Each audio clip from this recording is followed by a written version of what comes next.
What you do when you find yourself, you have been shut in. In the first video, we said that you fear not.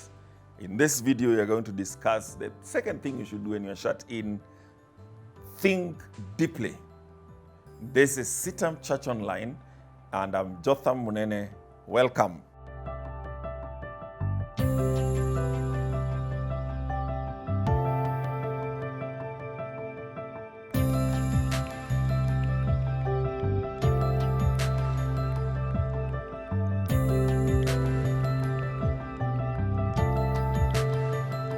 Again, you find yourself that you cannot go out, maybe because of the pandemic of the coronavirus, but we say there may be other reasons. Perhaps you are sick, perhaps you are in prison, perhaps you are in a foreign country where you're working and you feel that you are disconnected from the people that you're normally with. You are, for all intents and purposes, shut in. The second thing you do is think deeply.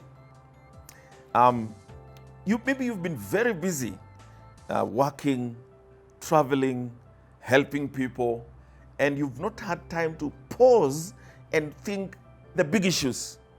You have been concerned with details, with logistics, with how work should be done, with things about your own life. Could this shut-in be an invitation from God to think deeply? Here's how Haggai puts it. Haggai chapter 1 from verse 5 to 7, he says, consider your ways. In fact, he says that you have put in a lot, but you are not getting much. You have worked hard, and when you look at the outcome, the profit that you're getting from your work, it is not there. And he says, consider your ways. Is it because of things that you have done that things are not going well in your life? So it takes a time like this, it takes an opportunity like this, which God has provided, for you to think deeply and to consider your ways. What are some of the things you may want to consider now that you have time to be in your room? Now you need to be alone now. You cannot even be with family to be able to think deeply. You may need to find a place in your room. You may need to find an open place in the field. If you're able to find such a place, you may need to take a walk, but just to think about your life. When your phone is off and you're considering your ways, several things you may need to think about. Your obedience to the word of God. Are there areas that you have not lived up to the expectation of the Lord in your own character, in your own moral life, in your own way of dealing with people? In your devotional life, have you been too busy? And maybe has the whole world been too busy in a rat race, trying to beat everybody else in this game? Is your devotional life still existent? When is the last time you read a full chapter of the Bible? When is the last time you read 2 chapters? When did you last read 3 chapters? When was the last time you had a time of prayer and reflection for 30 minutes, for 1 hour? When was the last time you took a day off just to reflect on God and eternal things? How is your devotional life? Think deeply. And then there's something in the book of Ezekiel. Are there idols in your life? Now, I didn't remember this verse, or I'd never seen it before until recently. In Ezekiel chapter 14, verse 3, it says, Son of man, these men have set up their idols in their hearts and put before them that which causes them to stumble into iniquity. Should I let myself be inquired of at all by them? These are the leaders of Israel that had idols in their hearts. Idols can be sports. And now some of the league games are not happening.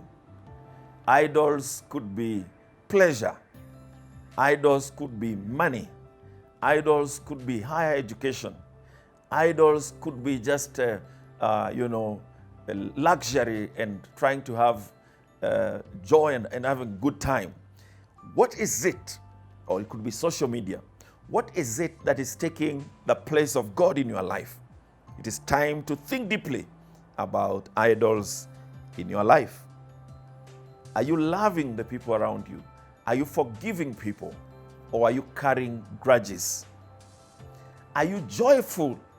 You know, joy is a fruit of the Spirit. And if there is no joy as before in your life, what is the cause?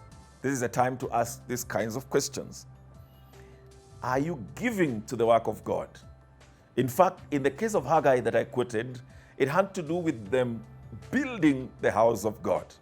And so it had turned such that the agricultural output was very low. Maybe you are going through a financial strain in your own life, in your own business, in your own family. Could it be that you are not giving to the work of God? These are things that we would like each and every one of us to reflect deeply and to think now that we have an opportunity, now that we are shut in. May the Lord help us to consider our ways, to think deeply, and to respond in a way that honors His name. In case you want to contribute to this discussion, in case you want to disagree or agree or raise a question, you're free to write to us on social media platforms down there. And also, you are welcome to subscribe and to share this video as we continue in this series. What do you do when you are shut in? God bless you. Thank you for watching.